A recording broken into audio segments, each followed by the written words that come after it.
നമ്മുടെ നാട്ടില് മരത്തിന്റെ ചെരുപ്പ് അഥവാ മെതിയടി നമുക്കെല്ലാം കേട്ടുപരിചയമുള്ളതാണ്. ഡച്ച് ജനതയും ഒരു കാലത്ത് ഉപയോഗിച്ചിരുന്നത് മരത്തിന്റെ തന്നെ ഷൂകളാണ്, ചെരുപ്പല്ല എന്ന് മാത്രം. ഇവരുടെ ഒരു കാലാവസ്ഥയ്ക്ക് ഏറ്റവും അനുയോജ്യമായത് എന്നതുകൊണ്ടായിരിക്കാം ഇങ്ങനെ ഉപയോഗിച്ചിരുന്നത്. അതിൻ്റെ വിവിധ ഭംഗിയിലുള്ള, അതായത് ഒരു പാർട്ടിക്ക് പോകുമ്പോൾ ഉപയോഗിക്കുന്നത് മുതൽ ഒരു സാധാരണ ദൈനംദിന ജീവിതത്തിൽ ഉപയോഗിക്കുന്നത് മുതൽ പല പല വെറൈറ്റികളിലുള്ള ചെരുപ്പുകൾ, മരത്തിൻ്റെ ചെരുപ്പുകൾ, ഷൂകളൊക്കെ നമുക്ക് കാണാവുന്നതാണ്. ഇതിൽ ഡയമണ്ട് പതിപ്പിച്ച ചെരുപ്പുകൾ വരെ നമുക്ക് ഉള്ളിലൂടെ പ്രദർശനത്തിന് വെച്ചിട്ടുണ്ട്. ഇതൊരു മരത്തിൻ്റെ ചെരുപ്പ് ഉണ്ടാക്കുന്ന ഫാക്ടറി ആയിരുന്നു ഒരു കാലത്ത്. അങ്ങനത്തെ ഒരുപാട് മെഷീനറിയൊക്കെ നമുക്ക് കാണാവുന്നതാണ്. എന്തായാലും ഈ ഒരു സംസ്കാരം അവർ കളയാതെ തന്നെ സൂക്ഷിച്ചിട്ടുണ്ട്. ഇന്നും അത്യാവശ്യം നല്ല രീതിയിൽ ഈ നടക്കുന്ന ഒരു സ്ഥാപനം തന്നെയാണ് ഈ ഒരു വുഡൻ ഷൂ മാനുഫാക്ചറിങ്. പിന്നെ ഇവിടത്തെയുള്ള ഈ ഒരു അത്ര ചീപ്പായിട്ടുള്ള ഒരു ചെരുപ്പുകളല്ല ഇതൊന്നും തന്നെ. പലതിൻ്റെയും വില എനിക്ക് തോന്നുന്നു 50 യൂറോ മുതൽ 100 യൂറോ വരെ വില വരുന്ന ചെരുപ്പുകളുണ്ട്. എന്നാലും വളരെ രസകരമാണ്, വളരെ കൗതുകകരമായിട്ടുള്ളൊരു കാഴ്ച തന്നെയാണ് ഈ ഒരു മരത്തിൻ്റെ ഷൂ എന്നത്.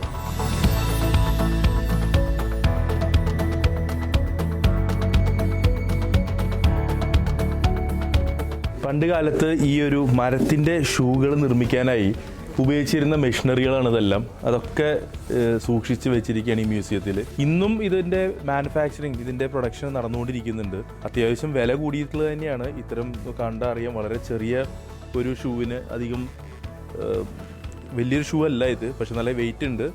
ഇതിനേശം 2.5 യൂറോയോളം ചിലവ് വരുന്നുണ്ട്. പലതും 40, 50, 100 യൂറോ വരെ വില വരുന്ന ഷൂകളുണ്ട്.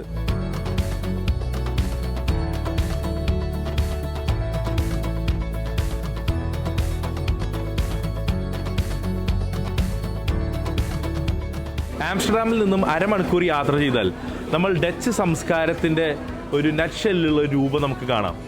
സമുദ്രനിരപ്പിൽ നിന്നും താഴെ നിലകൊള്ളുന്ന രാജ്യമാണ് നെതർലാൻഡ്സ്. അതുകൊണ്ട് തന്നെ ഇവിടേക്ക് വെള്ളം സമുദ്രനിരപ്പിൽ നിന്നും അടിച്ച് കയറാതിരിക്കാനായിട്ട് വളരെ ശ്രദ്ധിക്കേണ്ടതുണ്ട്. ഇവരുടെ വാട്ടർ ടെക്നോളജി അതുകൊണ്ട് തന്നെ വളരെ പ്രശസ്തമാണ്. ഇവിടുത്തെ പണ്ട് കാലം മുതൽ തന്നെ വിൻമിൽ ഉപയോഗിച്ചുകൊണ്ട് ഈ ഒരു ലാൻഡിലേക്ക് കയറിയിരുന്ന വെള്ളം ഇവർ തിരിച്ച് കടലിലേക്ക് ഫ്ലോ ചെയ്തിരുന്ന ഒരു പാറ്റേൺ ഉണ്ട്. ആ പണ്ട് കാലത്തെ വിൻമില്ലുകൾ, പിന്നെ അതിപ്രശസ്തമായ ഡച്ച് ചീസ് മേക്കിംഗ്, പിന്നെ മരം കൊണ്ടുള്ള ഷൂസ്, വുഡൻ ഷൂസ്, ഇങ്ങനെ 3 കാര്യങ്ങൾ നമ്മൾ ഈ ഒരു വില്ലേജിൽ വന്നാൽ കാണാവുന്നതാണ്. അതിലിപ്പോൾ ചീസ് ടേസ്റ്റിങ്ങിന് വേണ്ടിയിട്ട് നമ്മളിവിടെ വന്നിട്ടുള്ളത്. ഇവിടുത്തെ പരമ്പരാഗതമായ രീതിയിലുള്ള ചീസ് മേക്കിംഗ് നമുക്കിവിടെ കാണാവുന്നതാണ്.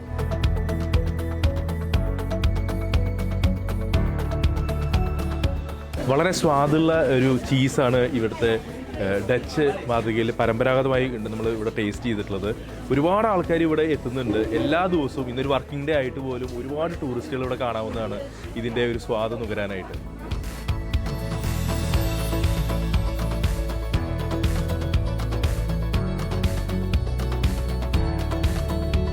വിദേശ വിദ്യാഭ്യാസത്തിൽ വ്യത്യസ്തങ്ങളായിട്ടുള്ള കാഴ്ചപ്പാടുകളും നിലപാടുകളൊക്കെയുള്ള വ്യക്തികളാണ് you can fly with Dileep Radhakrishnan ഈ പ്രോഗ്രാമിൽ എന്നും നമ്മൾ കണ്ടെത്തിയിട്ടുള്ളത്. അതേപോലെ തന്നെ എപ്പോഴും ഒരു ലാംഗ്വേജ് ഒരു ബാരിയർ ആണെന്ന് എപ്പോഴും യൂറോപ്പിനെ പറ്റിയൊരു അപവാദം ഉള്ളതാണ്. അതേസമയം ബാച്ചിലേഴ്സ് എന്ന് പറയുന്ന പ്രോഗ്രാം അതേ കാരണം കൊണ്ട് തന്നെ യൂറോപ്പിലേക്ക് പോകുന്ന കുട്ടികളുടെ എണ്ണവും കുറവാണ്. എന്നാൽ ഏകദേശം 17 വയസ്സ് +2 കഴിഞ്ഞൊരു പ്രായത്തിൽ അതും നിയമം പഠിക്കാനായി, നിയമം അതുപോലെ തന്നെ മെഡിസിൻ, ഇതെല്ലാം തന്നെ ലോക്കൽ ലാംഗ്വേജിൻ്റെ വളരെ അത്യാവശ്യമുള്ള കുറച്ച് പ്രൊഫഷണലുകൾ യൂറോപ്പിലേക്ക് വരുമ്പോൾ, എന്നാൽ അതെല്ലാം മറികടന്നുകൊണ്ട് ഇംഗ്ലീഷിൽ പഠിപ്പിക്കുന്ന ഒരു ഓണേഴ്സ് പ്രോഗ്രാം ബാച്ചിലേഴ്സ് പഠിക്കാനായി ആംസ്റ്റർഡാമിൽ വന്നിട്ടുള്ള അബേനിയാണ് നമ്മുടെ ഒപ്പം ജോയിൻ ചെയ്യുന്നത്. So welcome Benny show. So എന്തായിരുന്നു ഈ ഒരു കാഴ്ചപ്പാടിൻ്റെ? സാധാരണ എല്ലാവരും ലാംഗ്വേജ് ബാരിയർ എന്ന് പറയുന്ന ഒരു വലിയൊരു ബാലികറാമല എന്ന് പറയും ശരിക്കും പറഞ്ഞാൽ. അതിനെയൊക്കെ മറികടന്നുകൊണ്ട് ആ ചെറിയൊരു പ്രായത്തിൽ തന്നെ അത് നിയമം പഠിക്കാനായി UK മറ്റ് വലിയ രാജ്യങ്ങൾ US ഒന്നും ഓപ്റ്റ് ചെയ്യാതെ ഇവിടേക്കാണ് വന്നത്. എന്താണ് അതിൻ്റെ റീസൺ? എനിക്ക് തോന്നുന്നത് ആദ്യം ഒരു പ്രോഗ്രാമാണ്. ബിക്കോസ് ഇത് ഒരു LLB പോലത്തെ ഒരു ഡിഗ്രി അല്ല. അപ്പോൾ എനിക്ക് പല ഇൻട്രസ്റ്റും ഉണ്ടായിരുന്നു, ഇക്കണോമിക്സും പോളിറ്റിക്സും. അപ്പോൾ അങ്ങനെ നോക്കിയപ്പോൾ ഈ ഡിഗ്രിയിൽ എല്ലാ വിഷയവും ഉള്ള പോലെ തോന്നി. അതാണ് ആദ്യത്തെ കാരണം. പിന്നെ എനിക്ക് യൂറോപ്യൻ രാജ്യങ്ങളിൽ വരാൻ ഭയങ്കര ആഗ്രഹമായിരുന്നു. അപ്പോൾ US UK ഒക്കെ ഒഴിച്ച് ലൈക്ക് യൂറോപ്യൻ രാജ്യവും ഇവിടെയുള്ള കാഴ്ചകളും ഇവിടുത്തെ ആൾക്കാരും അതൊക്കെ കണ്ടിട്ടാണ് ഇവിടെ വരാൻ നോക്കിയത്. അപ്പോൾ ഞാൻ തന്നെ ഇത് കഴിഞ്ഞിട്ട് മിക്കവാറും UK പോയി ബ്രിഡ്ജ് കോഴ്സ് ചെയ്തിട്ട് അവിടെ ബാറിൽ ക്വാളിഫൈ ചെയ്യാനാണ് ആഗ്രഹം. പക്ഷെ ഇവിടെ ഉള്ള കോഴ്സിലുള്ള നിയമത്തിൻ്റെ കോഴ്സസൊക്കെ EU ലോ ആണ്. അപ്പോൾ മിക്കതും ഇംഗ്ലീഷിൽ തന്നെ പഠിപ്പിക്കണേ. ആംസ്റ്റർഡാമിലെ എക്സ്പെൻസീവ് ആണ് എഡ്യൂക്കേഷൻ, നമുക്ക് എല്ലാവർക്കും അറിയാവുന്നതാണ്. അങ്ങനെയാണെങ്കിൽ യു കെയിലാണ് സെറ്റിൽ ചെയ്യാൻ ആഗ്രഹമെങ്കിൽ യു കെയിൽ തന്നെ പഠിച്ച് അവിടെ സെറ്റിൽ ചെയ്യുന്നില്ല. കാരണം എല്ലാവരും വിദേശ വിദ്യാഭ്യാസത്തിന് പോകുമ്പോൾ ചോദിക്കുന്ന ഒരു ചോദ്യം, അവിടെ പഠിച്ചിറങ്ങിയ ജോലി സാധ്യതകളുണ്ടോ? അതായത് അവിടെ എവിടെയാണോ നമ്മൾ പഠിക്കാൻ പോകുന്നത് അവിടെ തന്നെ സെറ്റിൽ ചെയ്യണം എന്നതാണ് ഒരു 90 അല്ല 99% കുട്ടികളുടെയും ചിന്താഗതി. അവിടെ നിന്ന് ട്രാവൽ ചെയ്യാനോ പിന്നെ എക്സ്പ്ലോർ ചെയ്യാനായിട്ടുള്ള ഒരു മനസ്സുണ്ടാവില്ല. കാരണം കുറ്റം പറയാൻ പറ്റുമെന്ന് എനിക്കറിയില്ല, കാരണം കുറേ സ്പെൻഡ് ചെയ്യുന്നതാണ്. അപ്പോൾ അതുകൊണ്ട് തന്നെ പിന്നെ എക്സ്പ്ലോർ ചെയ്യാനുള്ള നേരം കിട്ടില്ല, പല ബാങ്ക് ലോൺസ് ഉണ്ടായിരിക്കാം. അപ്പോൾ ആ ഒരു സാഹചര്യത്തിൽ യു കെയിലേക്കാണ് സെറ്റിൽ ചെയ്യാൻ പോണേന്ന് പറഞ്ഞിരിക്കെ യു കെയിൽ പഠിക്കാതെ ആംസ്റ്റർഡാമിലാണ് വന്ന് പഠിച്ചത്. ആക്ച്വലി സ്കൂളിൽ കഴിഞ്ഞപ്പോൾ ഞാൻ യു കെയിലത്തെ LLB പ്രോഗ്രാംസ് നോക്കി. അപ്പോൾ അത് മൊത്തം ലോയാണ്. പക്ഷെ എനിക്ക് സ്കൂൾ മുതൽ ഇക്കണോമിക്സും പോളിറ്റിക്സ് വിഷയങ്ങളിലും ഭയങ്കര ഇൻട്രസ്റ്റ് ആയിരുന്നു. അപ്പോൾ ഇവിടെ ഉള്ളത് ഒരു ഫ്ലാഗ്ഷിപ്പ് കോഴ്സാണ് ഞാനിപ്പോൾ ചെയ്യുന്നത്. അപ്പോൾ ലോകത്ത് എവിടെയും ഇങ്ങനത്തെ കോഴ്സ് ഇല്ല, ലൈക്ക് അല്ല 4 വിഷയങ്ങളുള്ള course. Economics, law, politics, psychology. ഈ ഏറ്റവും ബിഗ്ഗസ്റ്റ് എക്കണോമി എന്ന് പറയുന്നതിൻ്റെ അർത്ഥം എന്ന് പറയുന്നത് ഒരു എക്കണോമിയുടെ സൈസ് എന്ന് പറയുമ്പോൾ ആ എക്കണോമി നമുക്ക് തരുന്ന ജോലി സാധ്യതകൾ കൂടിയാണ്. അങ്ങനെ ഇരിക്കെ US എന്നുള്ള ഒരു വലിയൊരു ഡ്രീം വേൾഡിനെ മാറ്റി നിർത്തിക്കൊണ്ട് ഒരു $1 ട്രില്യൺ എക്കണോമിയായ ആംസ്റ്റർഡാമിലേക്ക് വരുന്നു. അത് കഴിഞ്ഞ് ഇനി ഒരു $3 ട്രില്യൺ മാത്രമല്ല യു കെയിൽ സെറ്റിൽ ചെയ്യാൻ ആഗ്രഹിക്കുന്നു. ഈ ഒരു വലിയൊരു എക്കണോമിയുടെ പിന്നാലുള്ള ഓട്ടം ഒരിക്കലും അഭിനയത്തിന് ആഗ്രഹിച്ചിട്ടില്ലേ? No, I think this is all numbers. എൻ്റെ അഭിപ്രായത്തിൽ I don't think US is number 1 nation or number 1 economy. Okay, economy maybe yes. ഒരു കോൺട്രോവേഴ്ഷ്യൽ ആയിട്ടുള്ള സ്റ്റേറ്റ്മെന്റ് ആയിരിക്കും ഒരു പക്ഷേ. It is, but എനിക്ക് തോന്നുന്നു അവിടുത്തെ ഗൺ വയലൻസ്, അവിടുത്തെ സംസ്കാരം, അവിടുത്തെ ചിന്താഗതി, അവിടുത്തെ ആൾക്കാർ, അവിടുത്തെ പൊളിറ്റിക്സ്, ഇതൊന്നും എനിക്ക് ഇൻട്രസ്റ്റ് ആയി തോന്നുന്ന വിഷയങ്ങളെ അല്ല. യൂറോപ്പ് പോലത്തെ ഒരു കോണ്ടിനെൻറ്റിൽ ഇവിടുത്തെ രാജ്യങ്ങളിൽ എനിക്ക് തോന്നുന്നു ഇവിടുത്തെ ചിന്താഗതിയും സംസ്കാരവും ഭയങ്കര ലൈക്ക് ഡിഫറെൻ്റ് ആണ്. അതേപോലെ തന്നെ ഇവിടെ കുറച്ചും കൂടി സ്വാതന്ത്ര്യമുണ്ട്. അതിപ്പോൾ കലയിലാണെങ്കിലും അല്ലെങ്കിൽ ആൾക്കാർ നമ്മൾ എന്തിനാ നമ്മുടെ പേഴ്സണൽ ലൈഫിൽ കുറച്ചും കൂടെ ആസ് എ പേഴ്സൺ നമുക്ക് സ്വയം കുറെ സമയം കണ്ടെത്താൻ സാധിക്കും തോന്നുന്നു അല്ലേ ഇവിടുത്തെ ലൈഫിൽ. ബിക്കോസ് അവർ വർക്ക് ലൈഫ് ബാലൻസിന് ഭയങ്കരമായിട്ട് പ്രാധാന്യം കൊടുക്കുന്നുണ്ട്. എനിക്ക് തോന്നുന്നു US-ലത്തെ എസ്പെഷ്യലി വർക്ക് കൾച്ചർ കുറച്ചും കൂടി വ്യത്യാസമുള്ള വർക്ക് കൾച്ചറാണ്. ഇതിൽ ഇപ്പോൾ ഒരുപാട് കുട്ടികൾ ആസ്പയർ ചെയ്യുന്നുണ്ട്. ഈ പ്രോഗ്രാം കണ്ട് ഒരുപാട് ആൾക്കാർ വിളിക്കുന്നുണ്ട് സംശയങ്ങൾ ചോദിക്കാനായിട്ടും പേഴ്സണലി എന്നോട് ചോദിക്കാറുണ്ട്. അപ്പോൾ ആ ആൾക്കാരോട് എന്താണ് കുട്ടികളോട് ഒരു ബാച്ചിലേഴ്സിന് തന്നെ യൂറോപ്പ് എക്സ്പ്ലോർ ചെയ്യാനാണോ പറയുന്നത്, അതോ മാസ്റ്റേഴ്സായിട്ട് പതുക്കെ വന്നാൽ മതി, ഇതാണോ പേഴ്സണലി അഭിപ്രായം? അപ്പോൾ ഒരു 18 വയസ്സുകാരി കടന്നുപോയ സ്ട്രഗിൾസ് ഒരുപാടുണ്ടെന്ന് തോന്നുന്നുണ്ടോ? ബാച്ചിലേഴ്സിന് ഇവിടേക്ക് വരണ്ട, I don't advise for coming here for bachelors തോന്നുന്നുണ്ടോ? എനിക്കങ്ങനെ എല്ലാവരുടെയും സർക്കംസ്റ്റൻസസ് ഭയങ്കര ഡിഫറെൻ്റ് ആണ്. I was fortunate enough, like my parents are supporting me finances. പക്ഷേ അത് വെച്ച് ലൈക്ക് എനിക്ക് തോന്നുന്ന മാനസികമായി നമുക്ക് ആ ഒരു ലൈക്ക് നമ്മൾ അതിന് വേണ്ടി തയ്യാറാവണം. വേറൊരു രാജ്യം, എസ്പെഷ്യലി നമ്മളധികം പുറത്തൊന്നും പോയിട്ട് ഒറ്റയ്ക്ക് നിന്നിട്ടില്ലെങ്കിൽ ഇതൊരു ഭയങ്കര ഒരു വലിയ സ്റ്റെപ്പാണ്. ഒറ്റയ്ക്കൊരു രാജ്യത്ത് നിന്ന് നിൽക്കുക, ഒറ്റയ്ക്കൊരു വീടെടുക്കുക, അങ്ങനെയൊക്കെ കുറേ കാര്യങ്ങൾ. അപ്പോൾ അങ്ങനെ നോക്കുമ്പോൾ കുറേ ആൾക്കാർ മിക്കവരും മാസ്റ്റേഴ്സിനാണ് വരിക. ബട്ട് എനിക്ക് തോന്നുന്നത് എസ്പെഷ്യലി ലിബറൽ സോഷ്യൽ സയൻസ് മേഖലയിൽ നമ്മുടെ നാട്ടിൽ അധികം ഓപ്ഷൻസ് ഇല്ല, നല്ല ഓപ്ഷൻസ്. അപ്പോൾ അങ്ങനത്തെ ഒക്കെ കുറേ ഡിഗ്രീസ് ഇവിടെ എക്സ്പ്ലോർ ചെയ്യുകയാണെങ്കിൽ and you feel confident in coming out side, I think you should.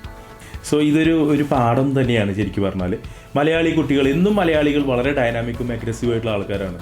നമ്മുടെ ഒരുപാട് മുൻ തലമുറകളൊക്കെ തന്നെ വിവിധ രാജ്യങ്ങളിൽ പോയി എക്സ്പ്ലോർ ചെയ്ത് അവിടെ തന്നെ വളരെ നല്ല രീതിയിൽ എസ്റ്റാബ്ലിഷ് ചെയ്ത് ജീവിച്ചിട്ടുള്ള വ്യക്തികളാണ്.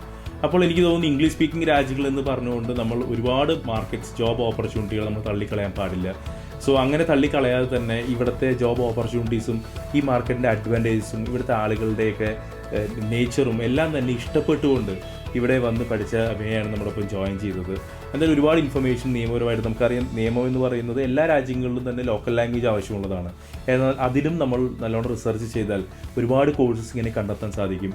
ഒരുപാട് ഓപ്പർച്യൂണിറ്റീസ് നമ്മുടെ മുന്നിൽ തുറക്കപ്പെടുകയാണ് അത്തരം കാര്യങ്ങൾ നമ്മൾ എക്സ്പ്ലോർ ചെയ്യുമ്പോൾ.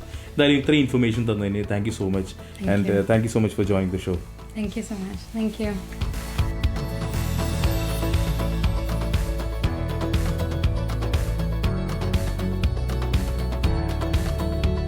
ഫിൻലാൻഡിൽ നിന്ന് നമ്മൾ യാത്ര തിരിക്കുമ്പോൾ അവിടുത്തെ ടെമ്പറേച്ചർ ഏകദേശം -5ഉം 7ഉം ഒക്കെ ആയിരുന്നു ഉണ്ടായിരുന്നത്. സ്നോയിങ് ഒക്കെ സ്റ്റാർട്ട് ചെയ്തിട്ടുണ്ടായിരുന്നു. അന്ന് നമ്മൾ നെതർലാൻഡ്സിലെ ടെമ്പറേച്ചർ നോക്കുമ്പോൾ ഏകദേശം 9 ഡിഗ്രിയും 10 ഡിഗ്രിയൊക്കെ കാണിച്ചിരുന്നു. അപ്പോൾ നമ്മളൊരു തെറ്റിദ്ധാരണയുണ്ടായിരുന്നു നെതർലാൻഡ്സിലെ ക്ലൈമറ്റ് എന്ന് പറയുന്നത് ഫിൻലാൻഡിലേക്കാൾ തണുപ്പ് വളരെ കുറവായിരിക്കുന്നു. പക്ഷേ നെതർലാൻഡ്സിൻ്റെ പ്രത്യേകത വളരെ കാറ്റ്, വളരെ വിൻഡി ആയിട്ടുള്ള ഒരു രാജ്യമാണ്. അതുപോലെ ചെറിയ മഴയുള്ളെങ്കിൽ തന്നെയും വളരെ നല്ല ശക്തിയിലാണ് ഇവിടുത്തെ കാറ്റടിക്കുന്നത്. അതുകൊണ്ട് നമുക്ക് കാണാം ഇവിടെ വിൻമില്ലുകളൊക്കെ തന്നെ സ്ഥാപിച്ചിട്ടുണ്ട്. ഇവിടുത്തെ ഒരു നേരത്തെ പറഞ്ഞ പോലെ തന്നെ സമുദ്രനിരപ്പിൽ നിന്നും താഴെയുള്ള ഒരു രാജ്യമായതുകൊണ്ട് ഇവിടേക്ക് ഇത് സമുദ്രത്തിലേക്ക് മുങ്ങിപ്പോവാതിരിക്കാൻ ഇവിടേക്ക് കയറി വരുന്ന വെള്ളം അതിനെ തിരിച്ച് സമുദ്രത്തിലേക്ക് തന്നെ ആക്കാനായിട്ട് ഇവരുടെ വിൻമിൽ നിന്നുള്ള എനർജിയാണ് ഉപയോഗിച്ചുകൊണ്ടിരിക്കുന്നത്.